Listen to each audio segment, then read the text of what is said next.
Hello everyone. Hi, how are you doing? Let me know if you can see me well, hear me well in the chat.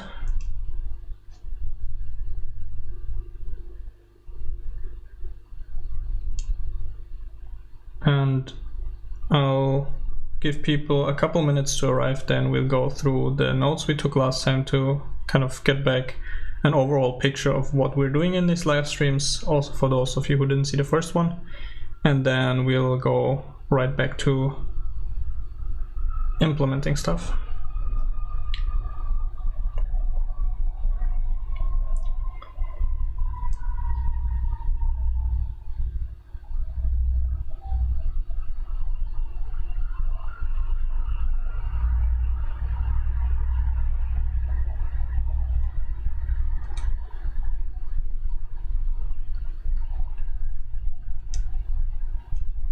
So let me see if you can see that well. Let me increase the font size a little bit.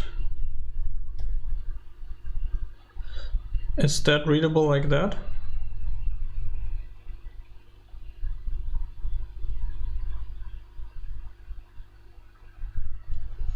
All right. Hi Planet. Thanks for letting me know that you're there.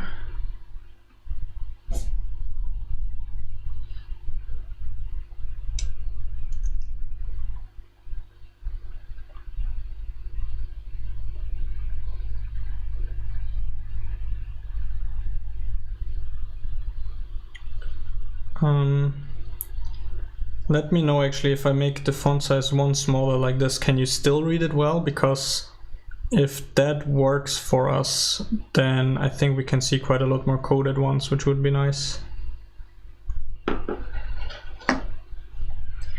Because today is going to be quite a coding intense live stream.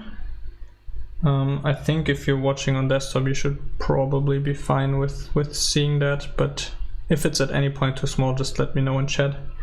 I have chat open here on my second monitor, so I can see that at all times.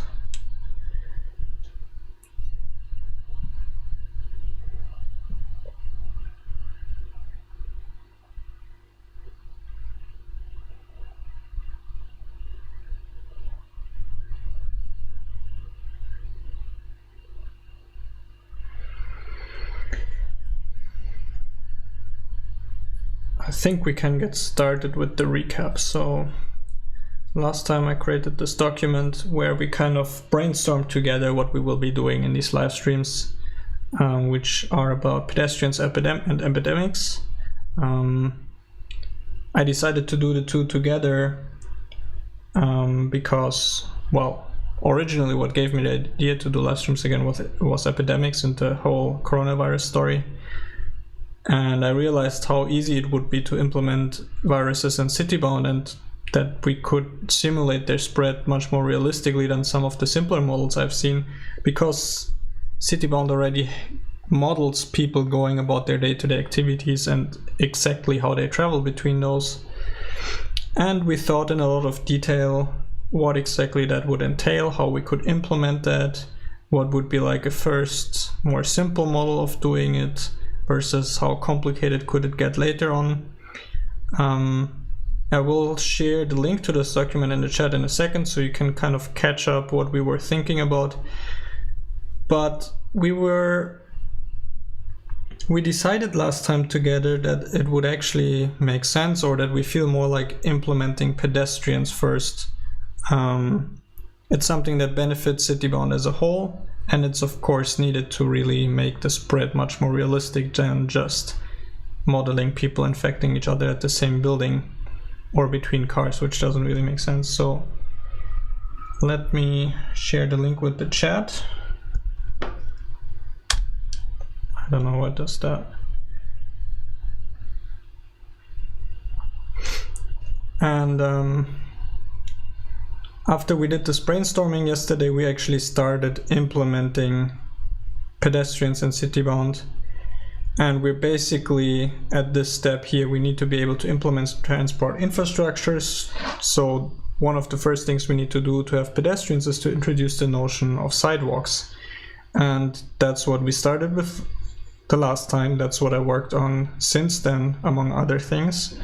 And that's still what we will spend probably all of our time on today, because as I will get to in a second, it's really something that touches a lot of areas in the game that need to be slightly remodeled. And that's what we'll be doing today together. We will check out all the parts of the code that need to be adjusted, because now we can suddenly have sidewalks. I tried to prepare and kind of already have strategies for some of the more difficult ones, and clean some stuff up and prepare and start implementing sidewalks. So I'll tell you in a second where exactly we're at and what we can continue with. Let me know if before we start with that, if you have any questions about what this is all about, or just any general questions. Let's maybe take a couple more minutes, see if some more people arrive, where you can ask me really whatever you want, either about what we're doing or just in general about Citybound. So let me bring the chat here on screen.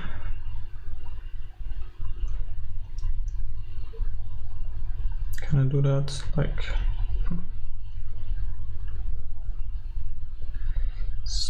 No.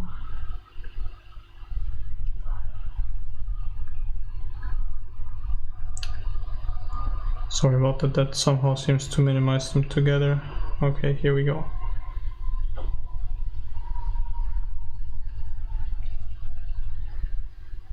So yeah, anything you'd like to know about our plan, what we're doing, or about Citybound in general. I didn't try this time how bad the delay is.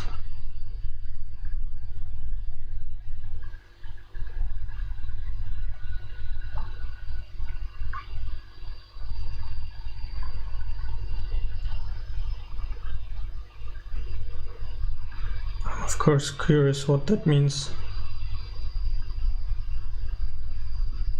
Not sure if I should put that into Google Translate, but why not?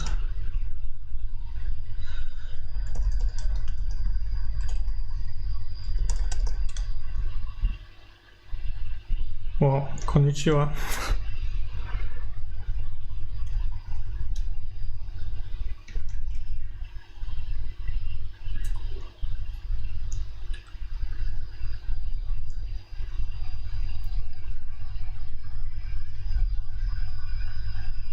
Okay, so since there don't really seem to be any questions right now, I will just get started explaining what exactly we'll be doing.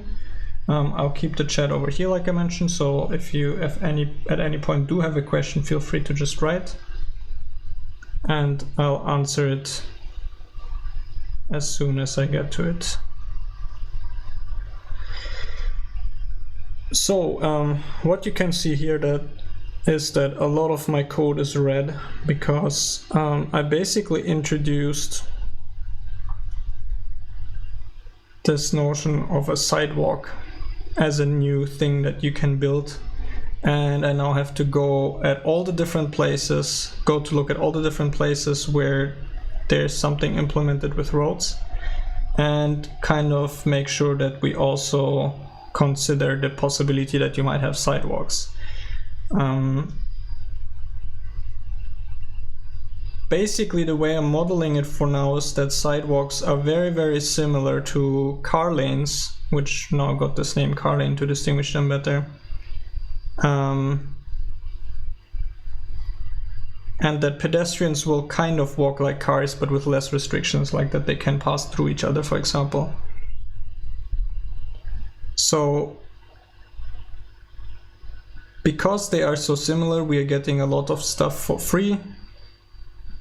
We will need to duplicate quite a lot of stuff, but the parts where it gets really interesting with sidewalks is the way that they connect to each other, the way that they interact with normal car lanes, and the fact that we need to basically implement a whole new pathfinding network for them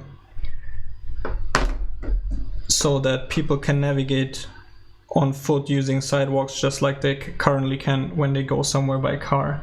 And once we have all that working, then we can start implementing people choosing to go by foot versus by car. probably before that it would be good to already have something like them just randomly choosing to go by foot and making sure that we can actually render pedestrians, just so we have something working on screen and something that will help us debug as we implement everything else. So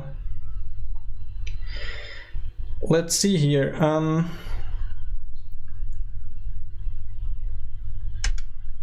What I was working on,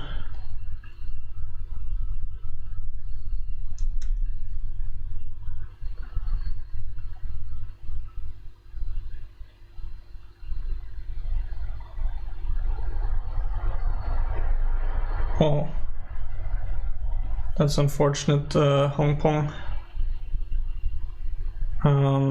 I'll try again to be a bit more diverse with the times I offer during the doodle, so that everyone gets a chance. I hope that people also have a chance to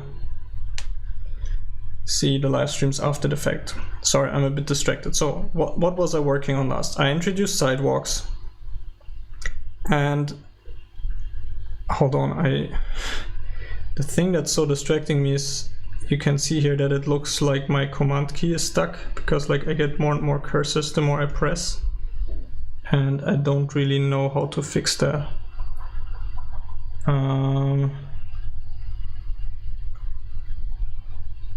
That is a bit weird. I never had that happen to me.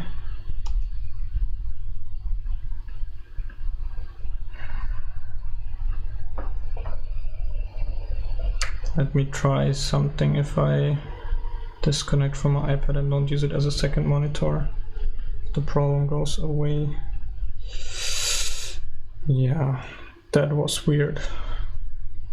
Let me try to reconnect.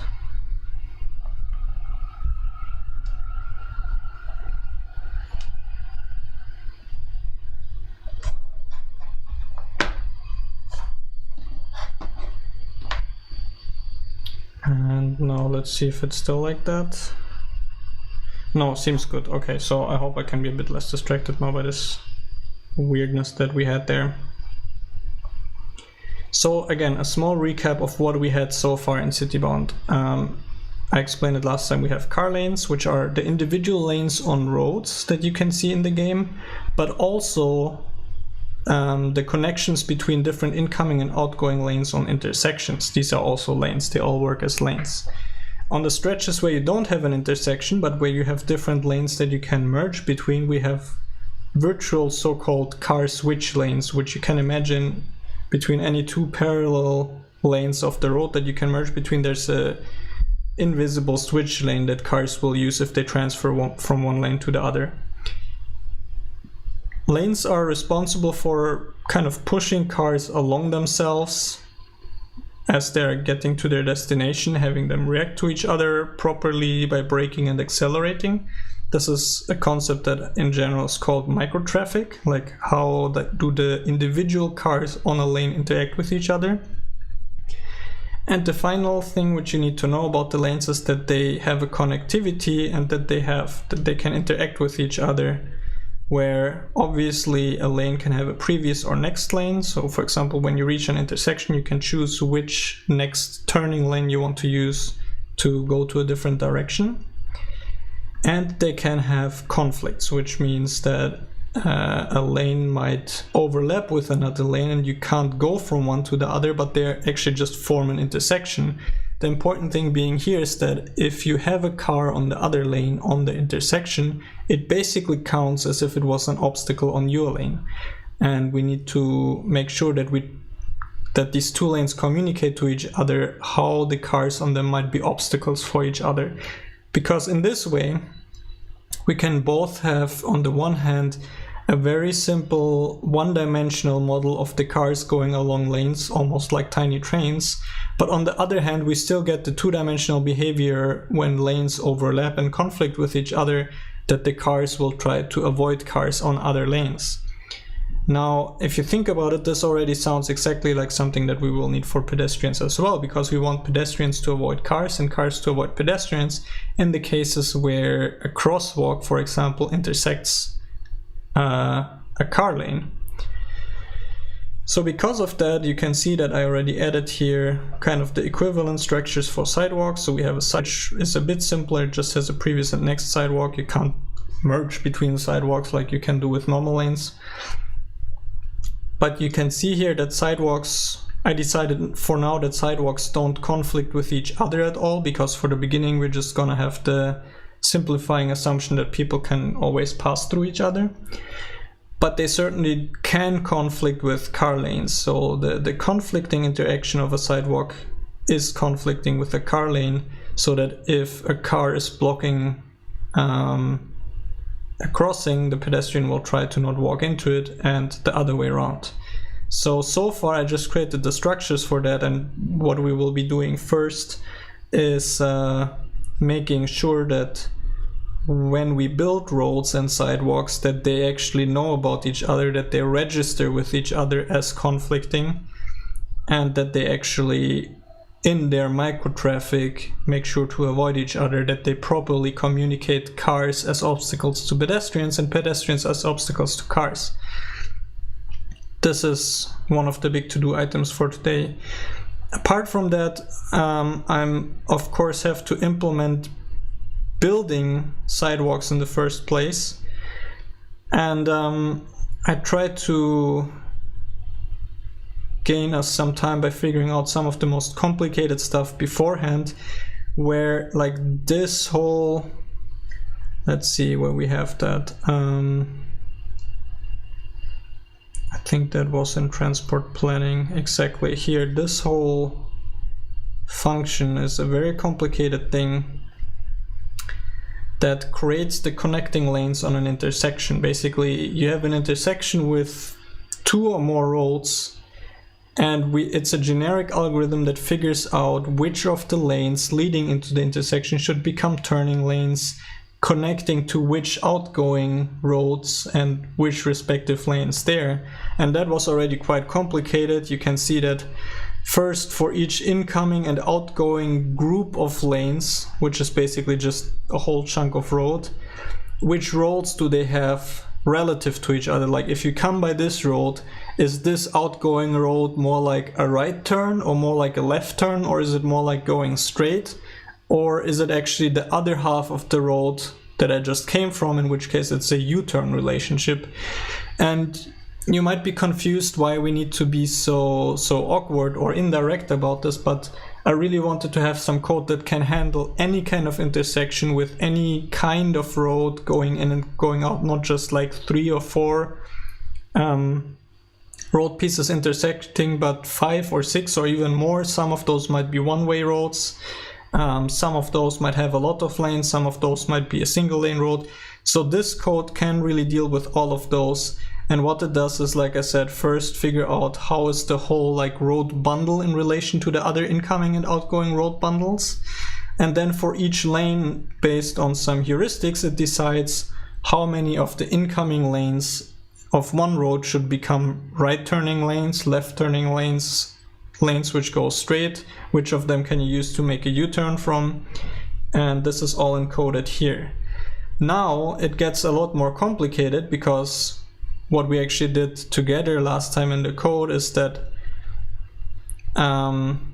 we introduced the notion of a lane type, and suddenly a road lane configuration doesn't just have a number of car lanes, but it actually is like a list of lane types, where we could have traditionally the sidewalk at the very outer part of the road, so right in right driving countries, but we could also have a sidewalk in the median, or even between car lanes of the same direction if you want something weird. So suddenly it's a lot more complicated, and we need to adjust accordingly this piece of code that I just showed you, because it now not only needs to think about which roads all the different incoming and outgoing lanes have on the intersection, but we also have the incoming and outgoing sidewalks in a way, and we need to connect them all up by either little corner pieces or crosswalks.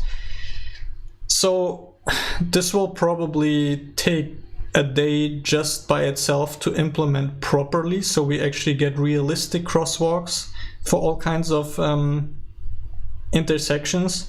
I decided to go for a simpler approximation for now, where we say that we just connect all the sidewalks to each other, incoming and outgoing. So you might end up with like diagonal crosswalks, as you indeed do have in some countries, but they might still look very weird because I just kind of directly connect them anyways. That's what I already implemented here. And you see in the end that we now, instead of only calculating the car lanes to connect incoming and outgoing roads, we actually create car lanes and sidewalks. And the sidewalks actually include both the sidewalk corner pieces at an intersection as well as crosswalks, which for the code will really just be the same kind of thing, but the ones that are crosswalks will have this kind of conflicting relationship with all of the intersection lanes which they go across. That's what we will need to make sure. And then just when we render them, when we paint them on the map, we need to make sure that where a sidewalk overlaps with a road, it gets like a zebra stripe pattern or something like that. So I hope that that gives you kind of an idea of what we have to do and what we're continuing from. Let me know if any of that made sense or didn't make sense, or if you have any questions or comments at this point. And I will just go ahead and go back to kind of where I left off. So what I was doing last is here in the construction of lanes.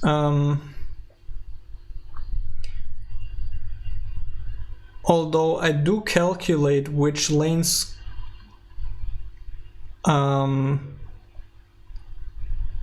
create intersections in the planning mode already to properly, well, create everything that the intersection consists of, the actual lanes that will be built only connect to each other at the point where they will be built. So when you implement a plan and all the lanes actually get constructed, what they essentially do in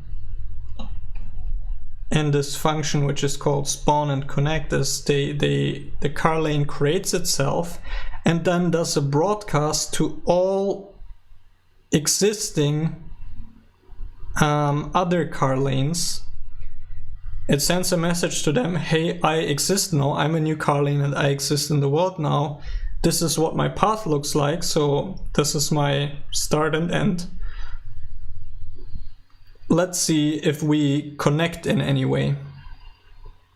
And what the other lanes will then do is they check if they receive such a connect message, which is implemented here.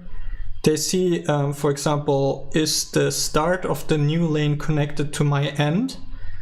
Like you can see it here, if the other start is roughly equal to my path end, then we see if we need to add that lane as a new interacting lane. In this case, if the other start is roughly equal to my end, well, that means that the new lane is basically a new next lane that cars that are running on me can go to next. So I create a new next car line interaction with the other ID.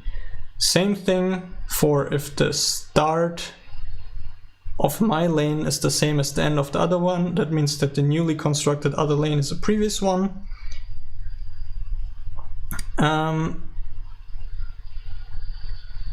And then we do the same for switch lanes, which you remember are the invisible lanes that help cars merge. That's not that interesting for us now. And we also have the start connecting overlaps, where the connect thing just takes care of connecting previous and next lanes to each other. And the connect overlaps looks where do kind of independent lanes overlap and where do we need to create the conflicting relationships, which is what happens here.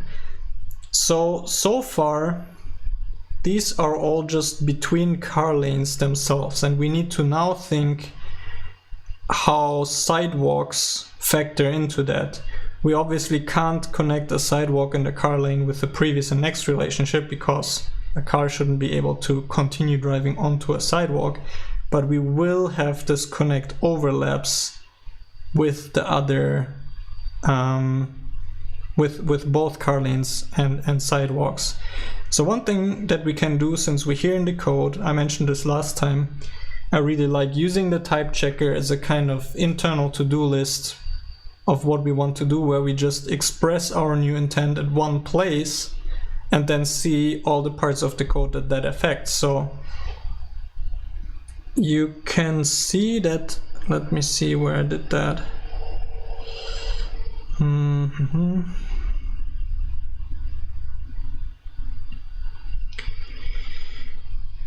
And again, like I'm kind of describing an ideal case of what I want here, but some parts of the code don't correspond to that, and we will need to fix that as we go along. So, and stuff is a bit all over the place. So I tried to generalize something that can contain obstacles as this kind of obstacle container, which will be both our car lanes as well as sidewalks. And I already have here this add obstacles, which car lanes actually do to each other. They communicate their obstacles. So maybe we should make this notion that these things can be looking for overlaps also part of this trait. You see, it's a trait that can be implemented by several implementers based on what we currently have in the lane. So let's see here. So this is part of construction. Let me find it again.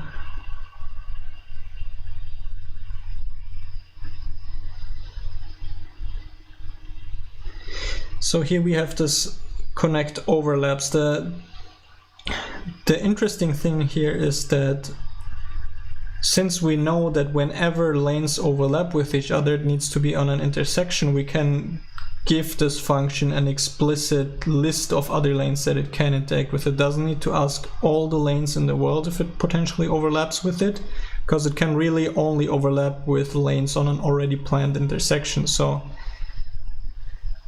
let's just make this part of our trait here. So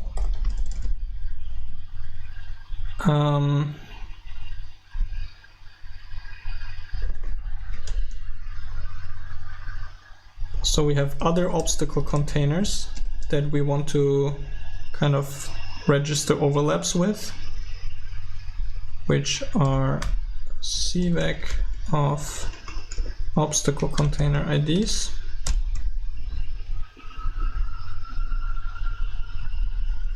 And we obviously leave this unimplemented in our trait here.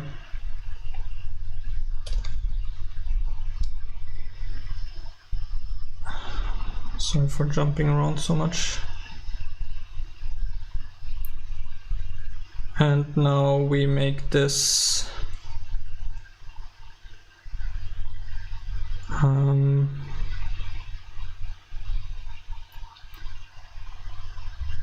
implementation of the trait here. The problem is that now we kind of combine two different things here. This is really something that regards the construction of the obstacle container, and this is something that regards the micro traffic, and it's a bit tricky to now split that apart, but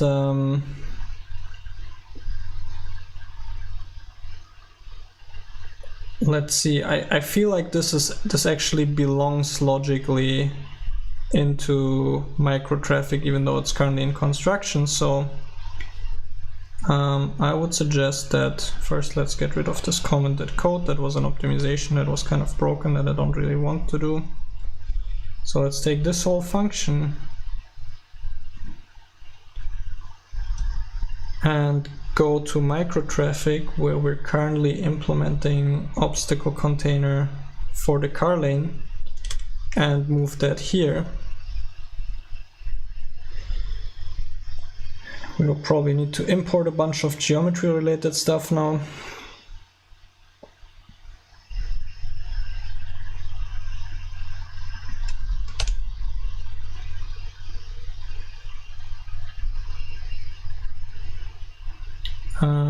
that should actually just be a single one, not a whole list of them.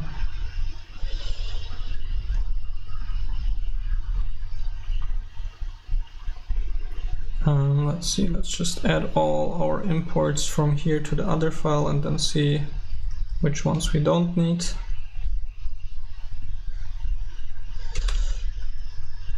Which ones are duplicate, just give that a second to type check. Let me know in the meantime, by the way, if you have any more questions.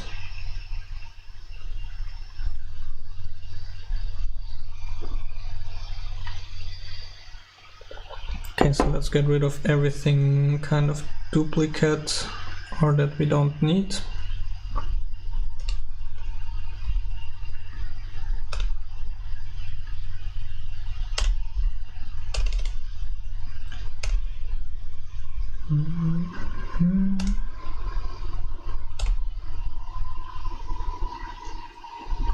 Give that a second to update.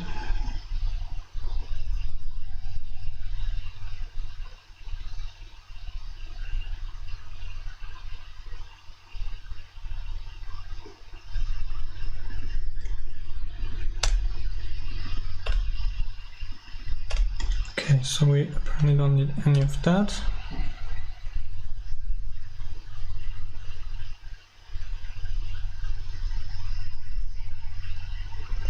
And let's make this more equivalent to that, because we actually have two more parameters, the path of the other thing and this reply needed thing. We're assuming for now that obstacle containers are always something like a lane. That's basically something more or less one-dimensional that has a band along itself. Probably it would be good to now add here a width of the other lane.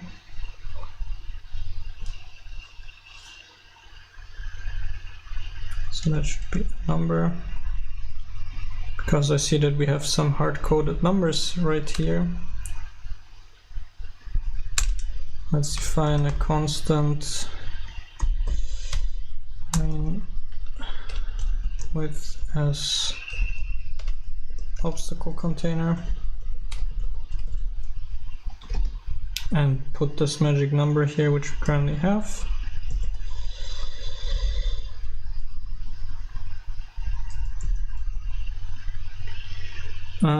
Let's see what else. So the rest should still be fine. So if a reply is needed, because the other thing also needs our information, we send our path and this as well.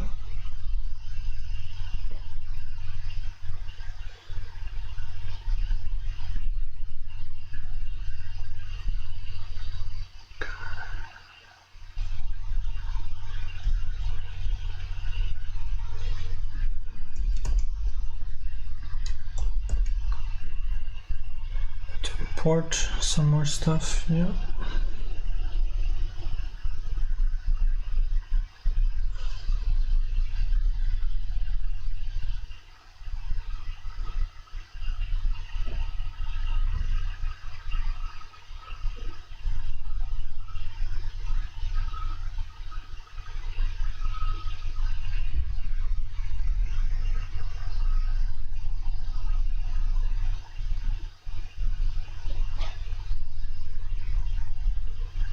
Okay, so now we see that, for example, here in our car lane interaction, okay, here I had kind of an earlier experiment.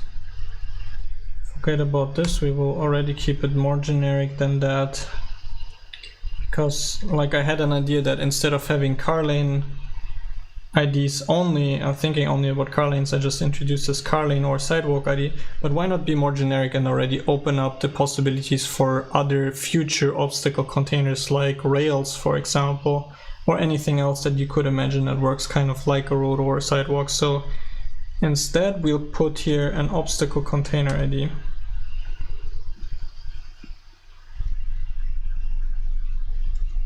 and then everything should kind of make sense. Game Trend 22 is asking how far along am I on my path to alpha. Well, I stopped kind of considering what it means for it to be an alpha. It's a continuously developing thing. For me personally, Pedestrians, I think, will be one of the biggest things that will make the game feel more alive. And I feel like a lot of the economic things we will be touching once we start thinking about the epidemics will also just improve actually how the citizens behave in everyday life.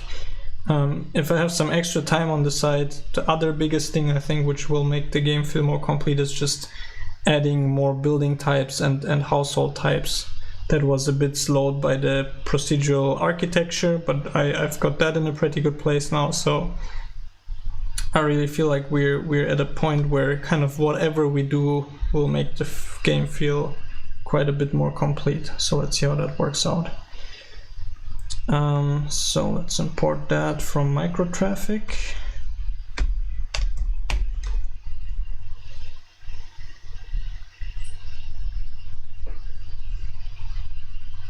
Yeah, I agree.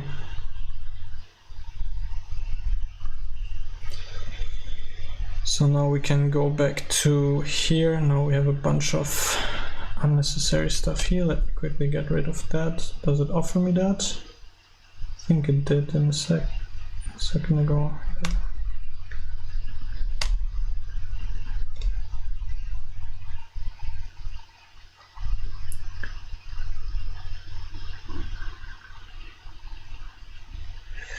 Yeah, that's the only thing that's really annoying me about Rust, that in this quite huge project now even just checking the code takes several seconds, and compiling the game to try to run something takes something like 30 seconds or longer.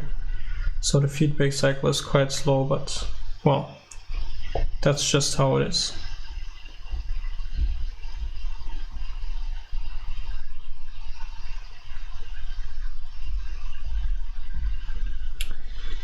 So Klaus is asking a very good question,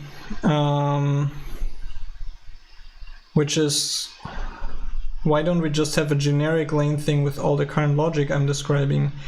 And I guess we could build something like a super generic lane for everything, but I think that the way that cars work or pedestrians work or trains work are actually fundamentally different, and I think we should approach it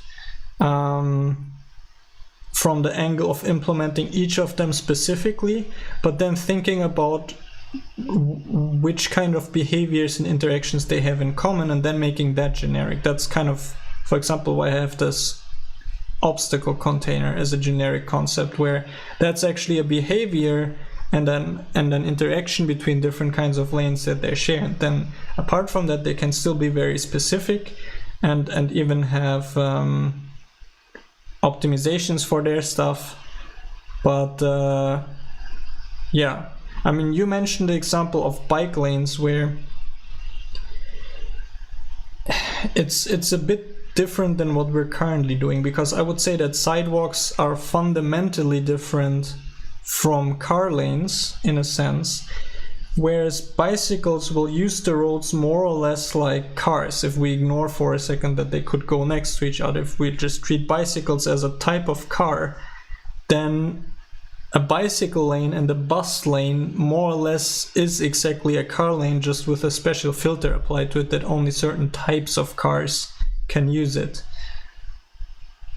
Pedestrians are not really like that, because they can move back and forth along the same sidewalk, which is something that we will have to think about in a bit. Their walking behavior is much more two-dimensional. You can fit a lot more pedestrians. Pedestrians don't really accelerate and brake. They just walk at different speeds or stop. So I think it makes sense to keep the code for each of them quite specific.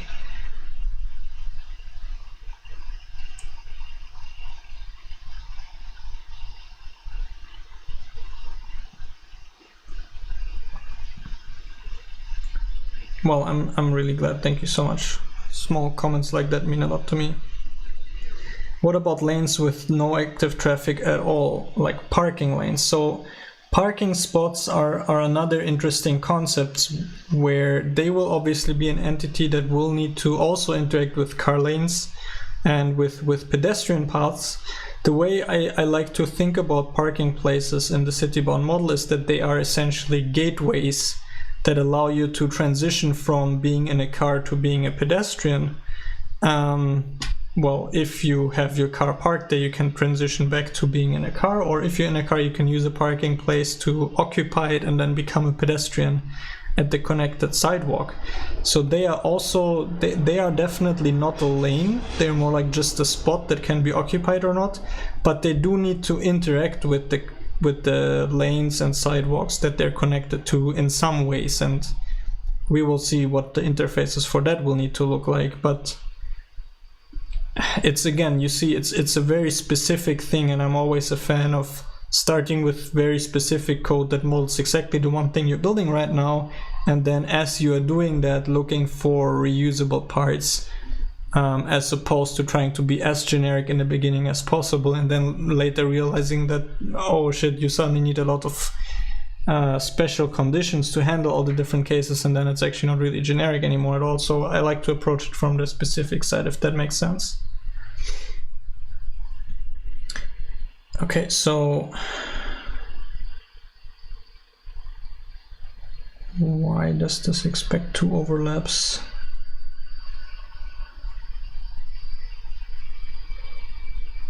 Sorry, why does this expect 2 arguments? That's wrong. Oh, because we probably need to recompile stuff.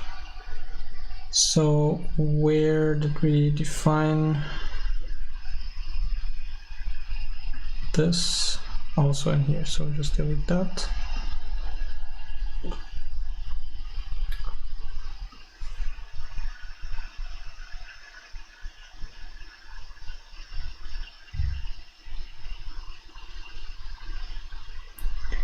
So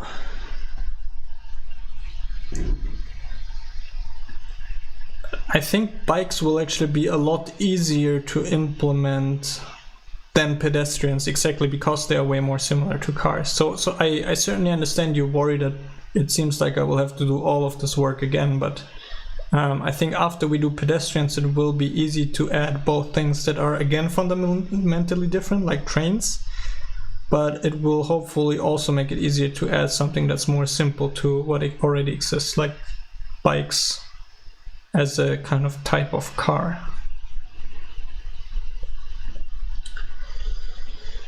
Okay, so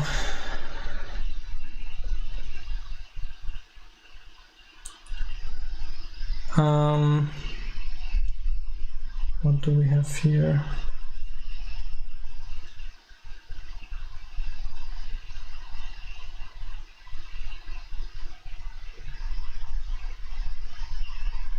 Sorry, I got a bit lost now.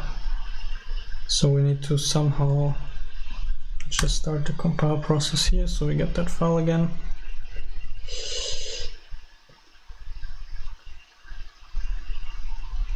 And then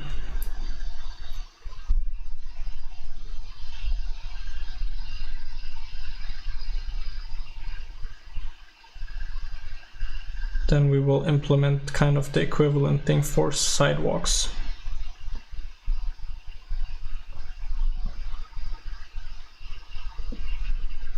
So one more thing before I forget, this was the function to connect individual obstacle containers to each other, but let's also generalize what we had in the car lane,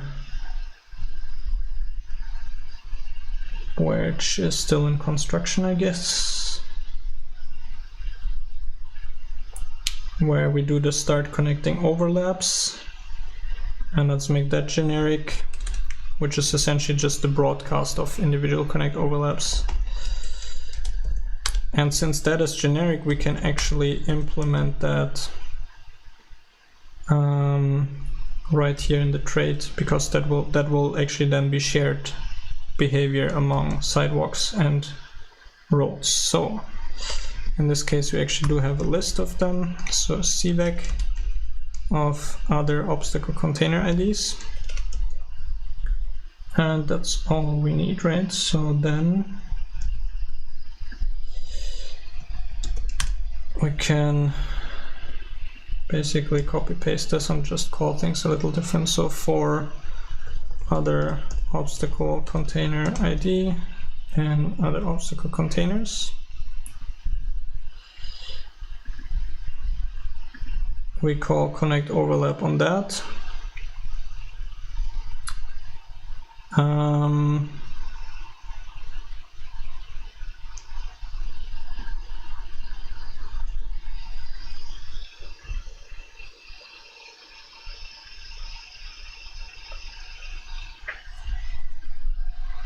Let's see.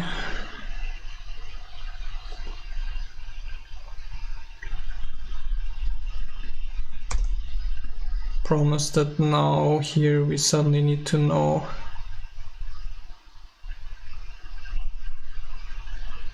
the path and width, which is implementation specific, so we could define that as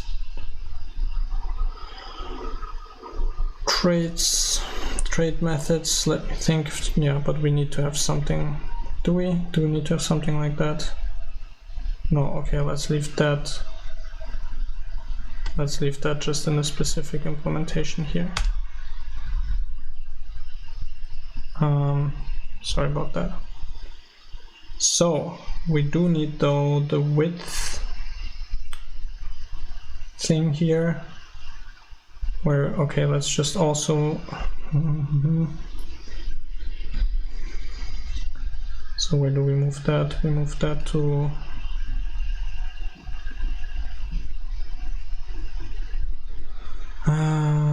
micro traffic, I guess. It's a bit all over the place, and like when I'm streaming like that, I'm not as focused as when I'm programming just on my own, obviously, so I'm kind of moving stuff in a bit of the wrong places here.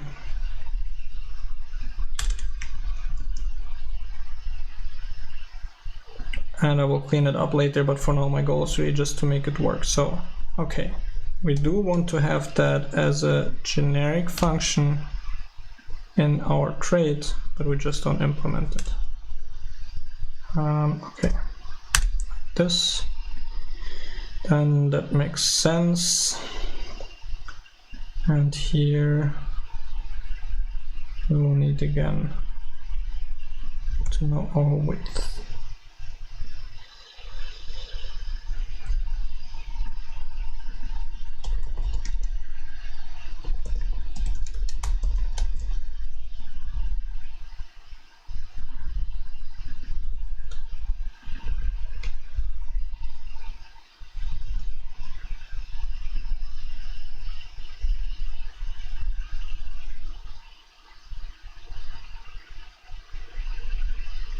Let's give that time to calculate.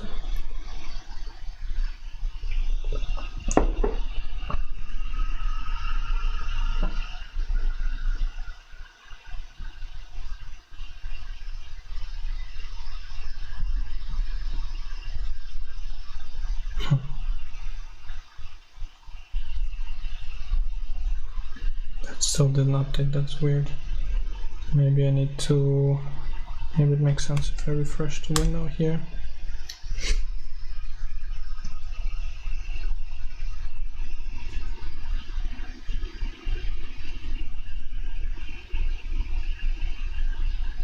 So that will take a bit of time to recalculate the types.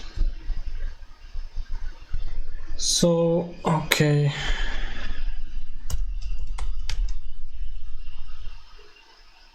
I think we can do this here.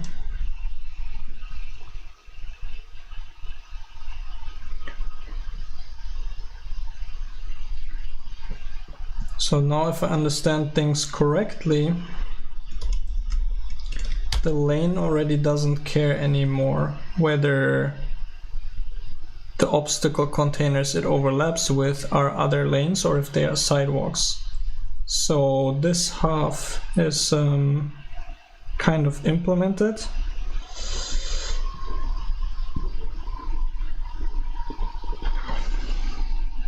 Let me and just fix a bit of stuff here. So here we have an obstacle container ID.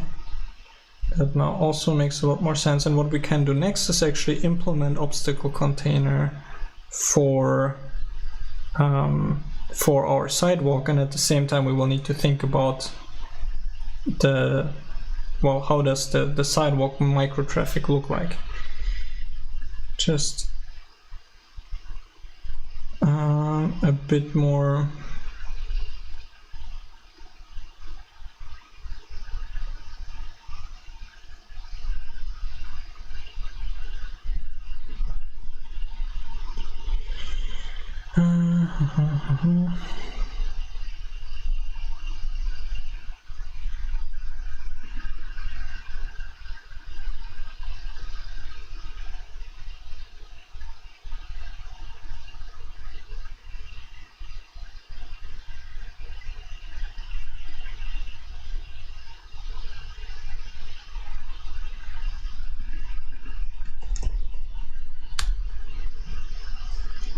Fixing some of these helper methods. Let's do that and see.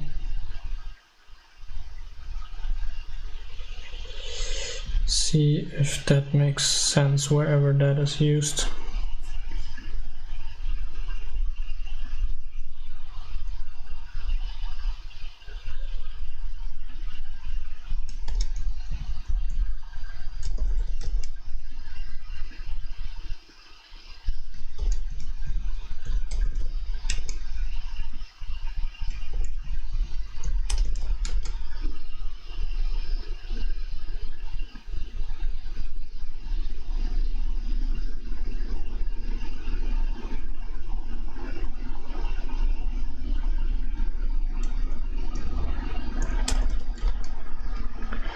Okay. Now, let's think about microtraffic for sidewalks, because that's actually really what will define how that works. So let's look at the car microtraffic on a normal lane. We maintain a bunch of obstacles, where it's basically just a list of obstacles and the obstacle container that they came from. We maintain a list of cars. We have this thing called timings, which basically it only exists for lanes that are part of an intersection. So remember the lanes that connect incoming and outgoing lanes on an intersection.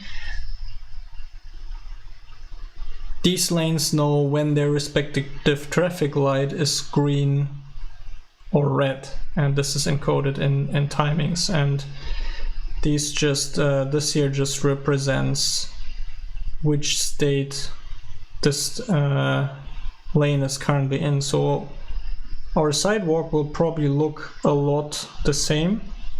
We can probably simplify things a little bit there. So let's just start by copy pasting and adapting as we want. Let's ignore all of this for now.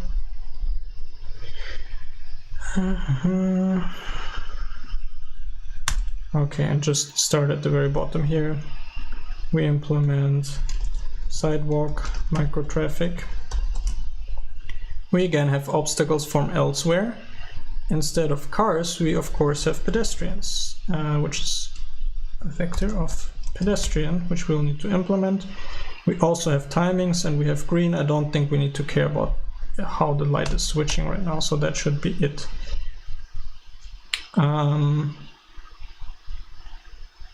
Yeah, and then we kind of just look at the implementation of the road and do the equivalent stuff here. So probably it makes sense if we kind of have that stuff open side by side.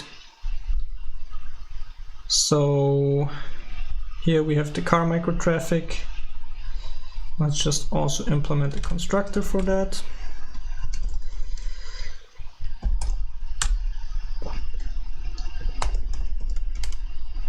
Which, like the car lane or the car microtraffic, just takes the traffic light timings.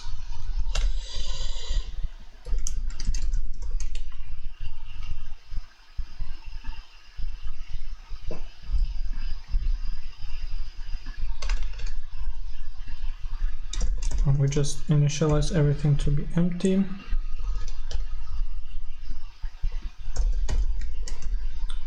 use the timings which we get as a parameter, and we set green to false initially.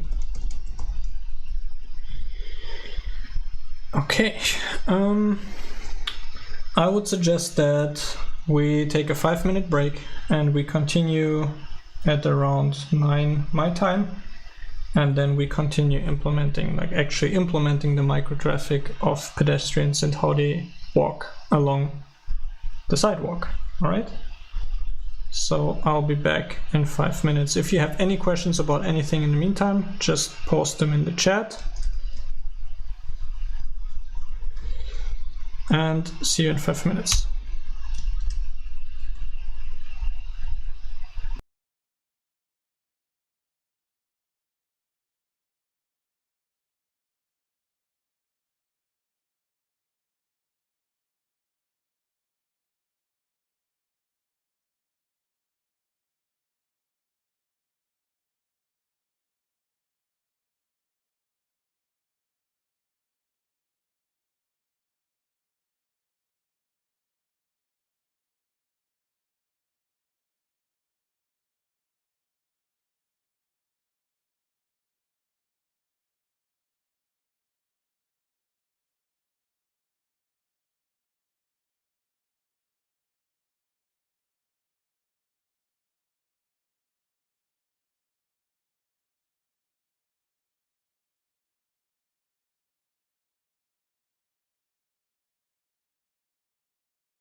Okay, and we're back.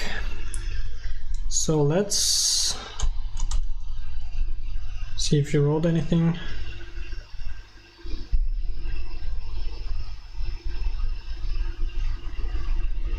So Dimitri is asking, does that mean that cyclists will bike within a lane like cars do? I mean, in a row, exactly. That's kind of what I meant with In reality, bikes can of course go next to each other and even overtake cars even within one lane. But for the beginning, I will just model cyclists like thin cars essentially, but they will still just all go in a row. And in that way, they will be basically identical to cars, if that makes sense. So yeah, that's how that's gonna be. So we started writing down what the microtraffic for sidewalks should look like, and of course the most interesting thing is actually modeling the pedestrians. So we see that the car microtraffic has cars, and which are like a list of lane cars. So what do lane cars look like? If you look here, what does a lane car have? It's associated with a trip. It actually is mostly an obstacle. Like an obstacle is this generic thing which has a position, velocity, and potential maximum velocity along a one-dimensional road, lane, train tracks, whatever it might be. So that's mostly what a car is, but in addition it has an acceleration, it has a pathfinding destination, and it already knows its next turn. So our pedestrian will pretty much look the same. So let's try to capture that. So declare structure pedestrian, which will also have a trip ID. It will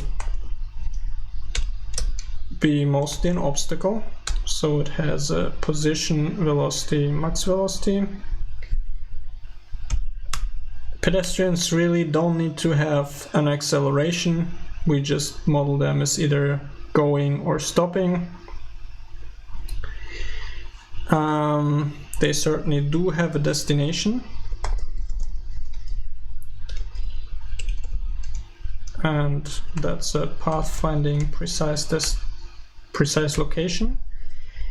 We will need to also adapt pathfinding so that stuff that is reachable by sidewalk can be a precise location, so that we can route accordingly. And they should also know which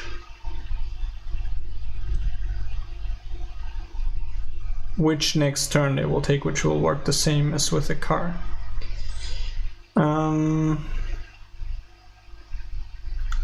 Let's see, let's also do this, so we can treat it as an obstacle actually. That's the same. Okay, good. So the next interesting thing is, well, how do we add a pedestrian to a sidewalk? So we need to actually start implementing a sidewalk. So similarly to our add car here, we want to add a pedestrian.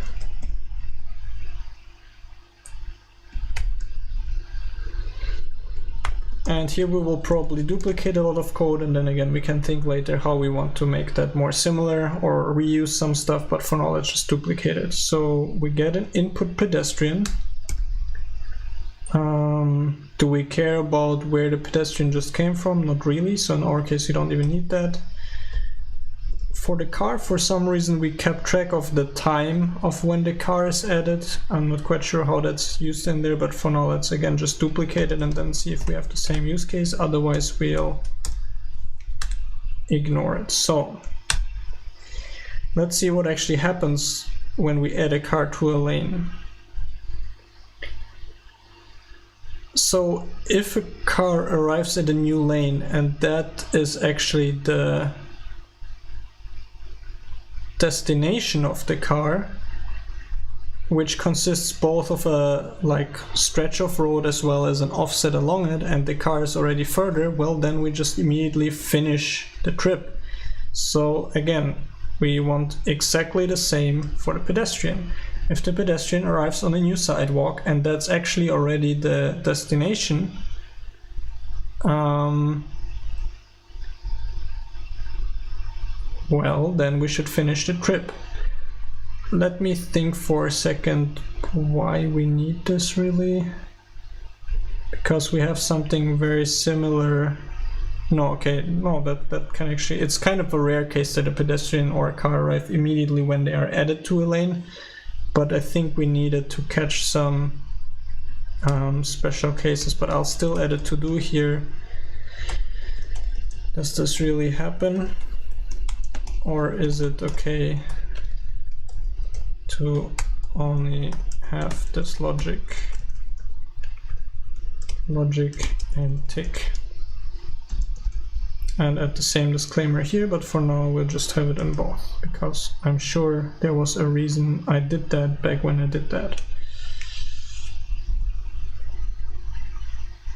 So we basically here just need to replace car by pedestrian, and it shares the same properties, which is a strong hint that they should probably share behavior. But again, I will probably think about that kind of stuff off stream, because this is the kind of thinking where I really need to be able to calmly consider all the possibilities in my head to come up with the best design. But for now, we'll just kind of stupidly copy stuff.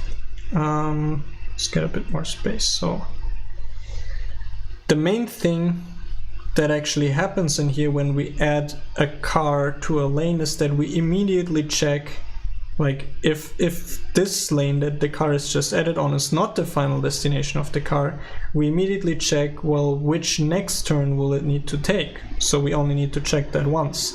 So as soon as a car goes onto the lane, we already do the pathfinding for the next turn, and then the car just happily goes along, already knowing all the time where it will need to turn next. So we will do the same for pedestrians. So let's see how much we can just copy paste that.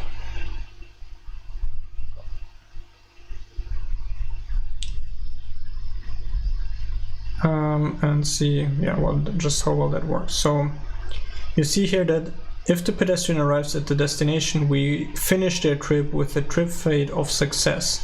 Here's actually a case where if we can't find the next turn for where the pedestrian should go to reach their destination, well, then that means that there's some routing problem, and we cancel the trip with kind of this error situation of no road was found. So let's see how well it works if we just replace pedestrian, if we replace car by pedestrian.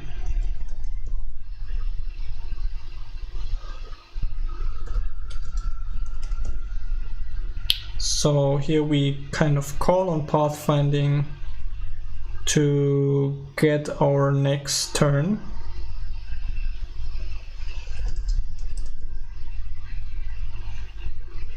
Let's see, let's just do the stupid rename. Where if we know the next turn, which is called the next hop interaction here, we basically update our pedestrian. Why didn't it do that?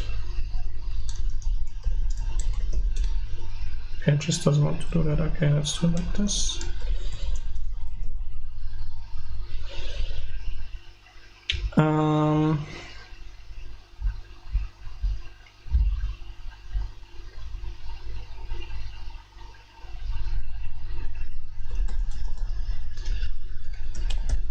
Given this next turn. So the order of things that we do when we add a pedestrian to a new sidewalk is we immediately find out which next sidewalk will they need to turn to.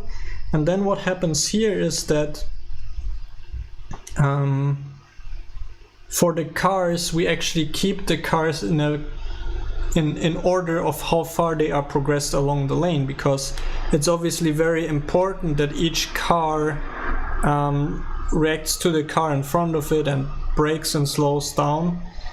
Since for the beginning we will just let pedestrians pass through each other, we don't really need to be that precise, so we really just add the pedestrian to the end of the list of pedestrians, and the order of them in the list in fact doesn't really matter. So let's see. Typo in here.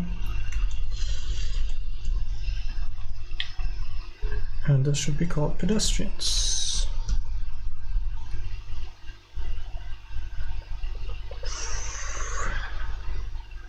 Let's see if that checks out with regards to types.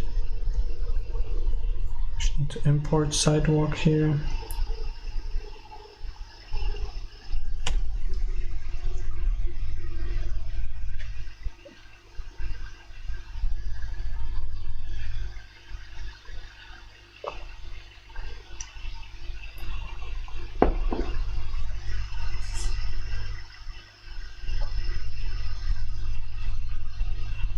Okay, so that's kind of one half of the behavior.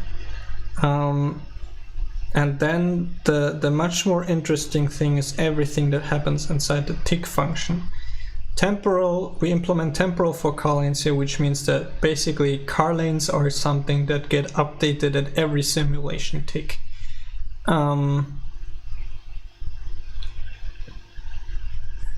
This is all quite complicated because cars need to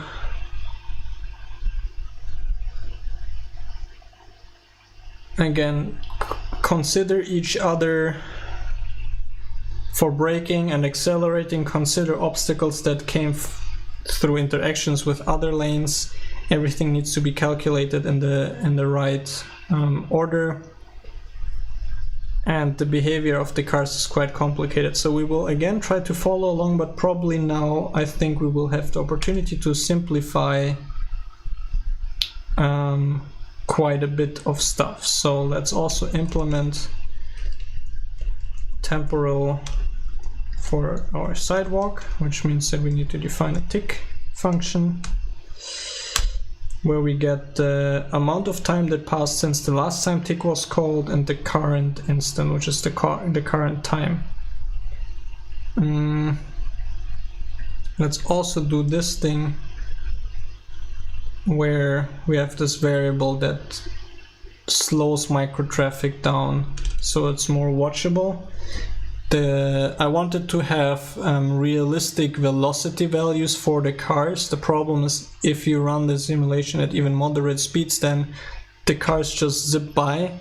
So we want to slow them down so they look more realistic or more followable, which causes some problems because now people kind of take more time to get to a place compared to how much time it should take in their day. And this discrepancy is encoded in this variable called microtraffic unrealistic slowdown. So we will do the same for pedestrians, just so we can specify our velocities in realistic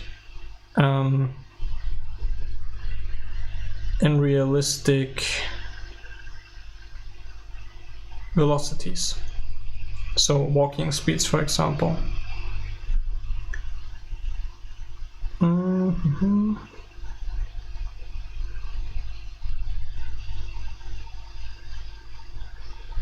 So let's see here, we will need to update our status of green according to the traffic light timing that we have. This is the same.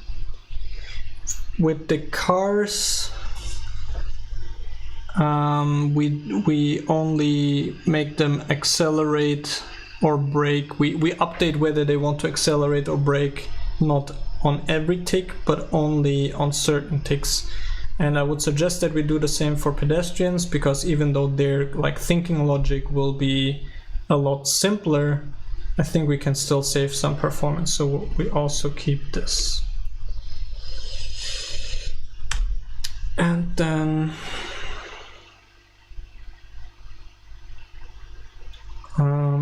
let's see. A lot of the complicated logic in here is car lanes letting previous and next car lanes know about the cars and velocities on them and whether they're green, because cars need quite a lot of braking distance to slow down, and they should start slowing down even if the next obstacle is only on the next lane which they will go to. So the next lane will need to communicate its obstacles to the previous one, and that's a lot of the logic in here. We won't really need that because we assume that pedestrians can essentially stop immediately and go to 0 velocity and start immediately. So let's see how things will be simpler. So we don't even need to communicate our green change to anything.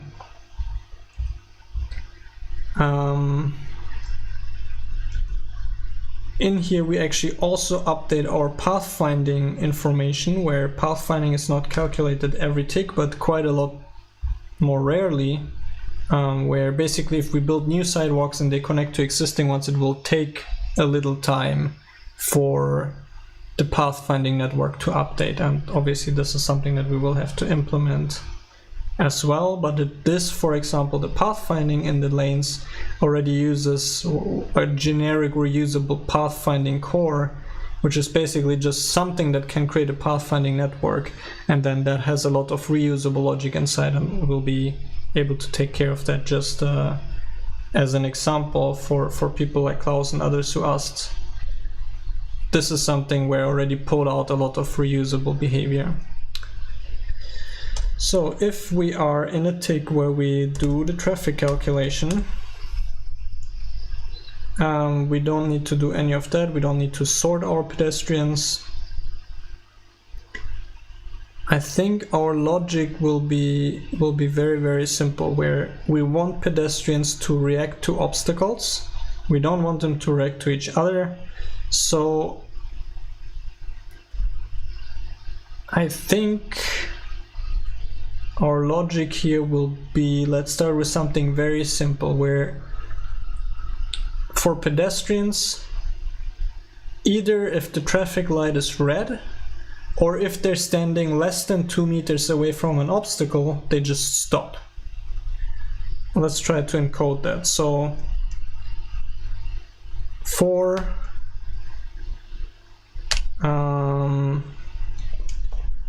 pedestrian and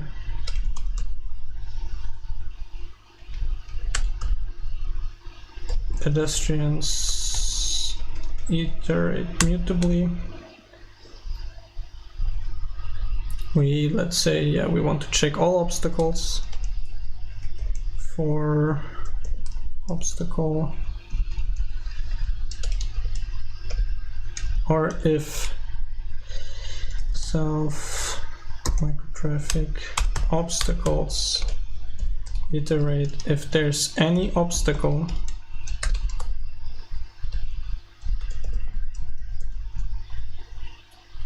where the obstacle is in front of us and it's closer to us than 2 meters. So let's try to encode that. So obstacle position is bigger than the pedestrian position along the sidewalk, but it's also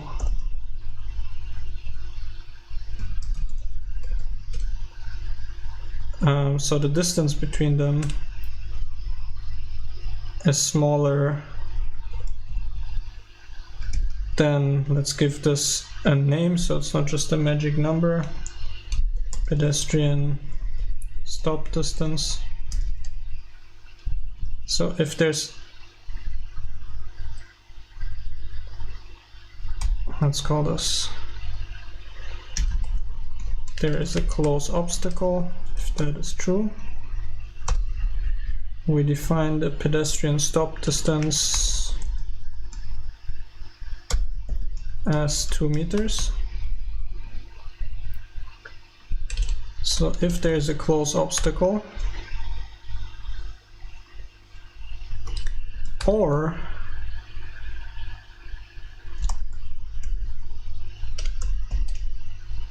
our traffic light status is not green, then the pedestrian just stops in their tracks. So pedestrian as obstacle velocity is 0. They just stop immediately. Let's think, do we need to do anything else? Yes. If the pedestrian reaches the end of the sidewalk, this is what happens here.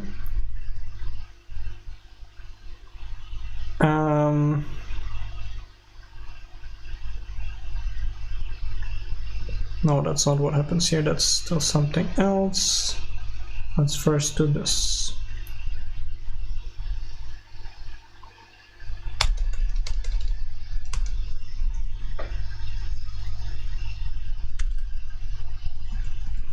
So here's basically just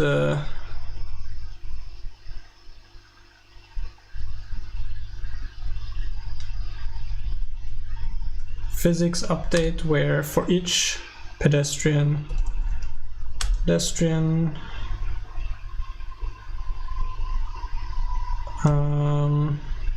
position plus equals delta time times pedestrian velocity.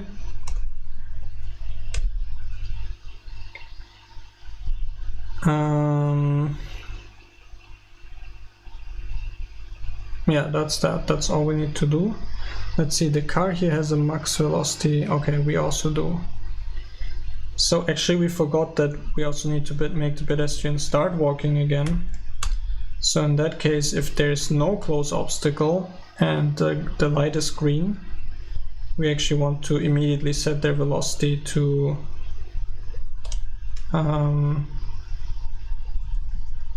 their max velocity, which we will somehow determine whenever we spawn them. I think we can simplify it to that. Smeargoal is asking, hey, how's the game coming along? Haven't managed to follow for some time. Well, I've been working on some background stuff for quite some time related to procedural architecture and some other topics, but recently I got inspired by, well, the corona crisis, that we could be implementing viruses, and along with that pedestrians, and that's what we're doing in this series of live streams. And I'm hoping that pedestrians will really make the game feel quite a bit more alive.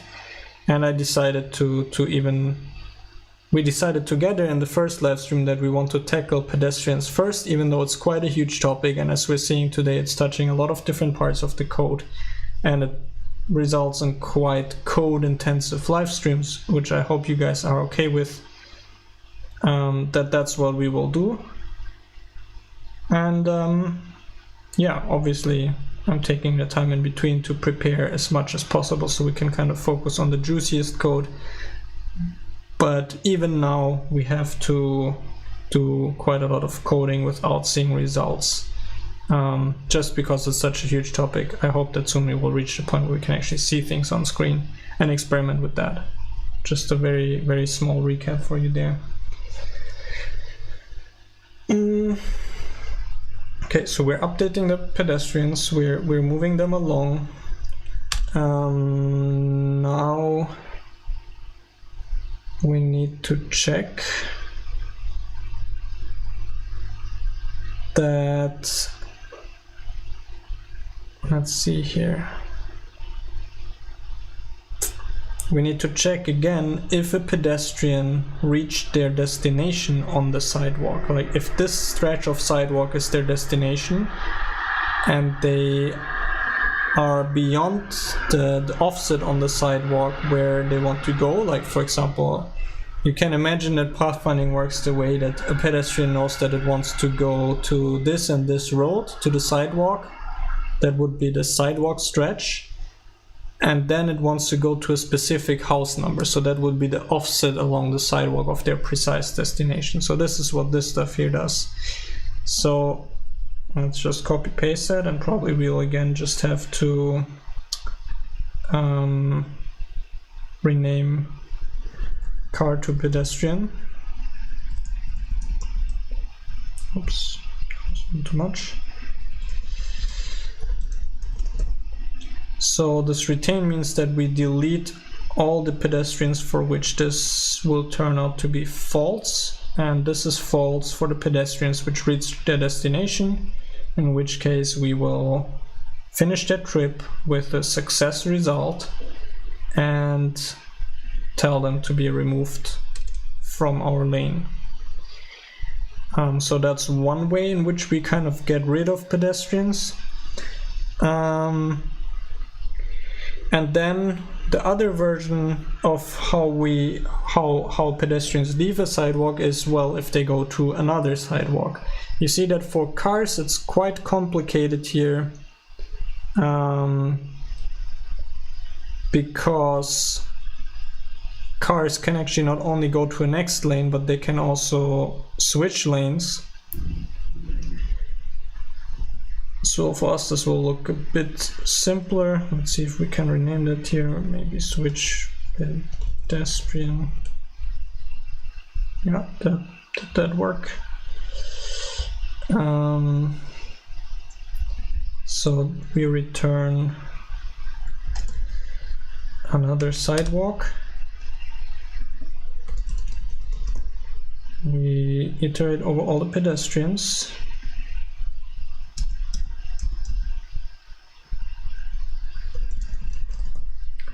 We only need to consider one kind of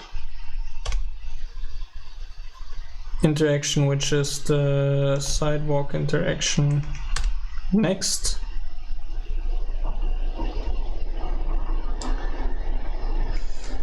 This is the error case, which should never happen.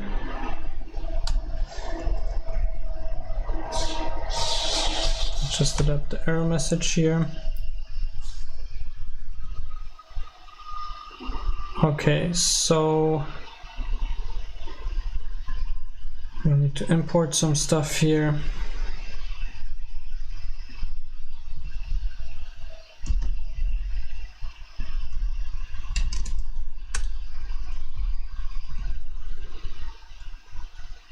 This is this, and then if we do have a pedestrian, that should go to the next sidewalk. Let's rename this accordingly. Next sidewalk.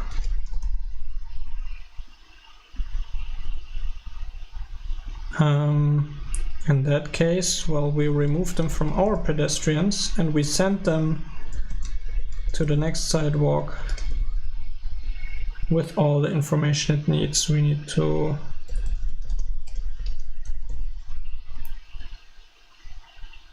probably also define this offset by in a second.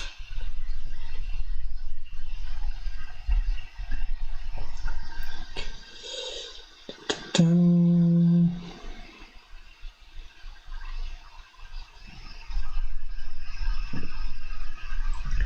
we will need to copy paste that as well. So this is the last thing we need to do in our tick, which is to send our pedestrians as obstacles to other lanes, because we also want cars to stop if there's a pedestrian blocking their way. So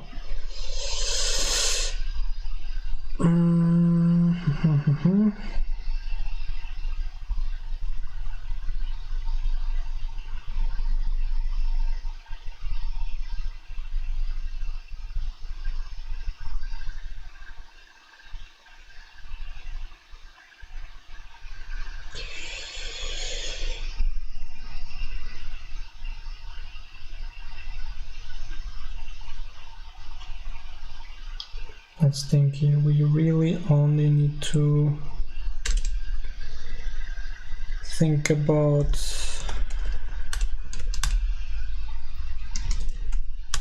conflict ones here, where what do they have? They have a conflicting lane ID, and in that case, if this is the case,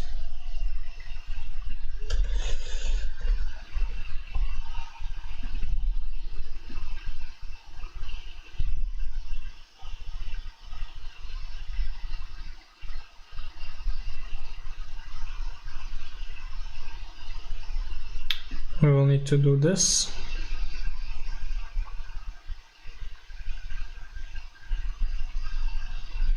Okay, this will need to be quite heavily updated in a sec. Let me read the chat. Dimitri is asking, what do you think about pedestrian micro-traffic within large buildings or building complexes such as airports and train stations?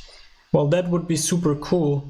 One nice thing is that we can actually just have that for free, because we can have the sidewalks not only planned and built by the player explicitly as part of roads or like freestanding footpaths, but it will be actually very simple for the procedural architecture to automatically create sidewalks across like a building lot, especially for bigger buildings. So you will see people not just walking along roads, but also through yards and things like that. That would be very cool, and that should actually be very doable. And then of course the extreme case of that would be like very large buildings like airports and train stations. Yeah, so I definitely do want to have that. I'm noticing now that I'm both getting a bit tired as well as realizing that a lot of this code rewriting actually requires a lot of my attention, and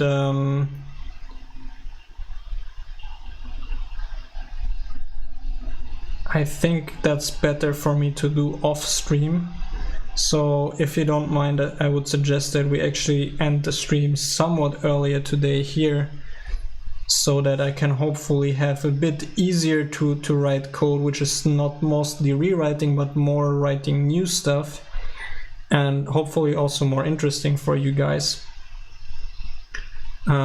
So I think I'll just finish this live stream with maybe a bit more discussion, questions that you might have, comments about that, and then try to get most of this annoying work done on the side. Let me know how that sounds for you.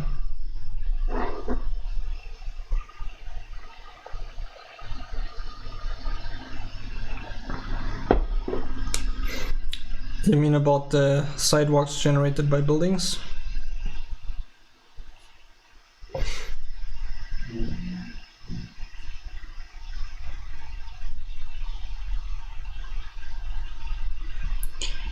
So maybe we can take a look at this document and see where we are.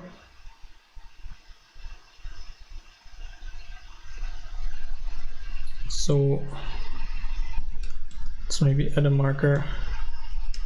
This is what we're currently doing.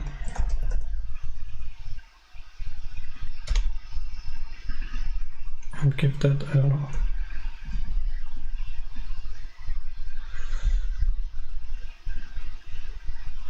I thought I could add color here somewhere.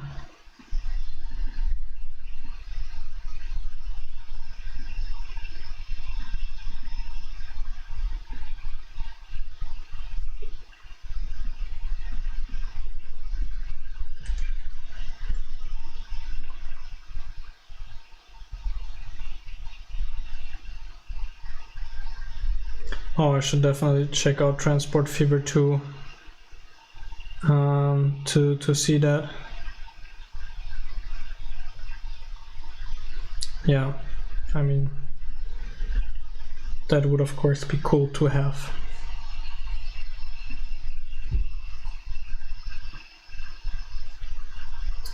Okay, so let's just do 3 more minutes, and if you don't have any like big questions until then,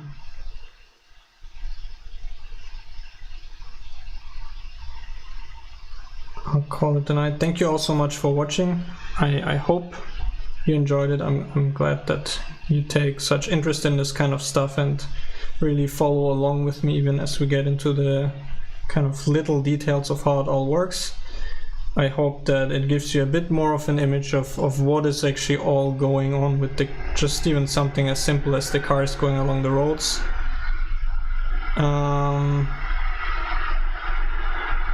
Yeah, sure. Let me know what questions you have about Rust.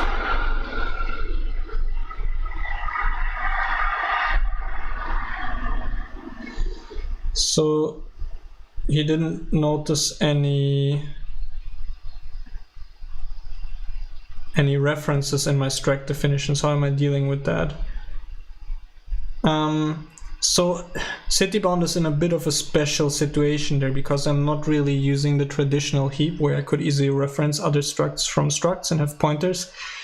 But basically all that you're seeing is part of quite compact actor state, where typically the state of a whole actor, like one instance of a sidewalk, for example, is stored in continuous memory.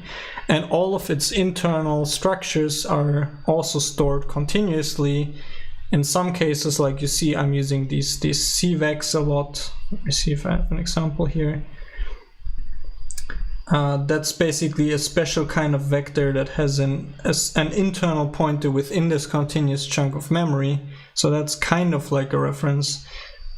But mostly all of the stuff within one actor is really without any references, just nested or references that use local pointers. The reason is because that allows me to actually store the actors quite compactly in memory, and thus it's very cache efficient. This is like basically the main thing that makes the traffic simulation even possible at a large scale.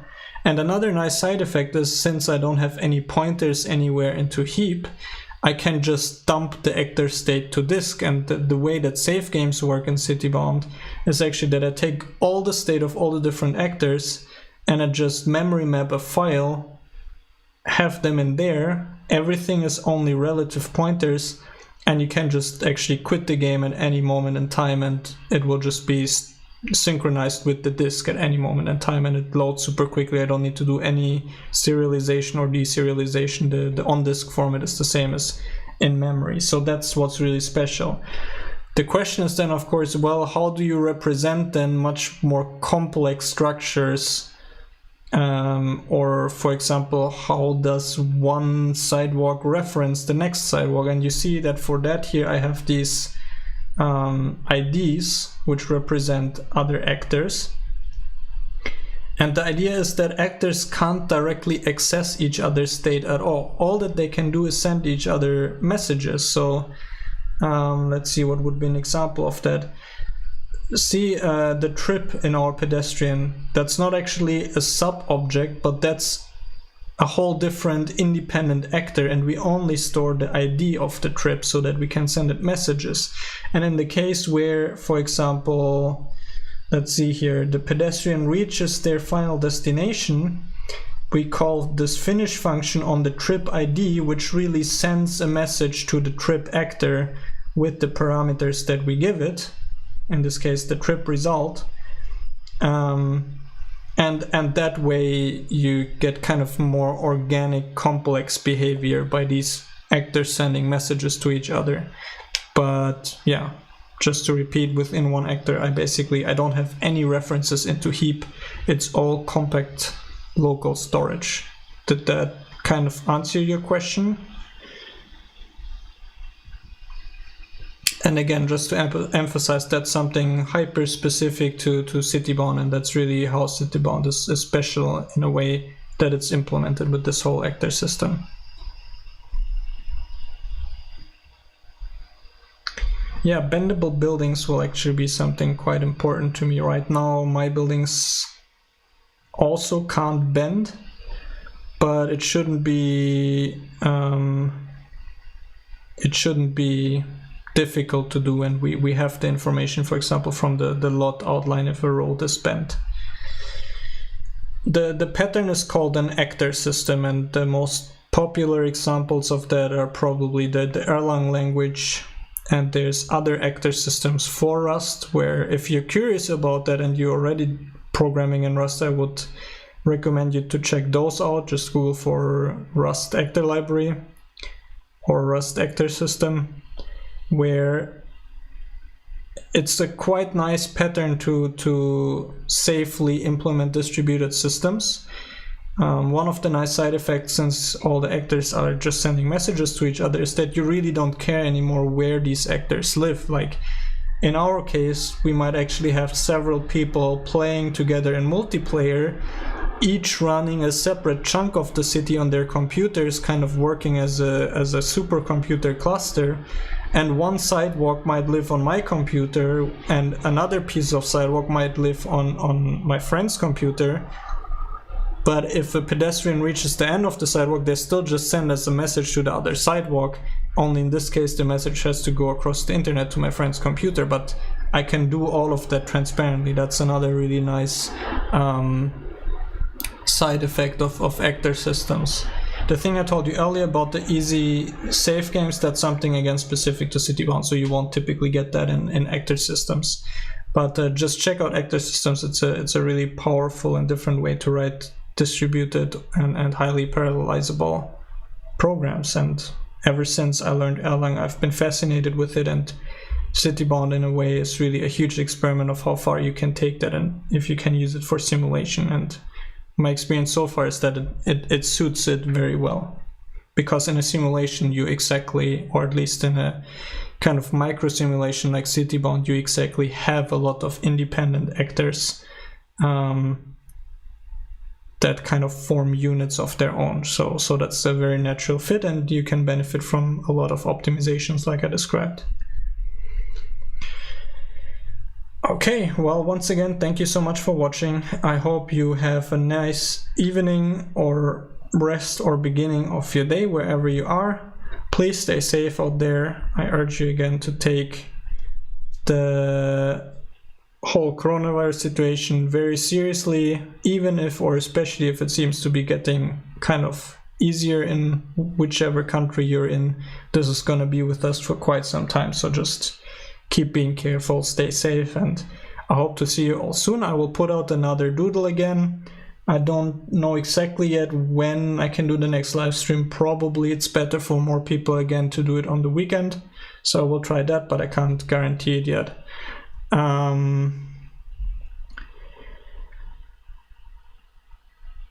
Yeah, that's all for today. Thank you so much, and talk to you soon. Bye bye.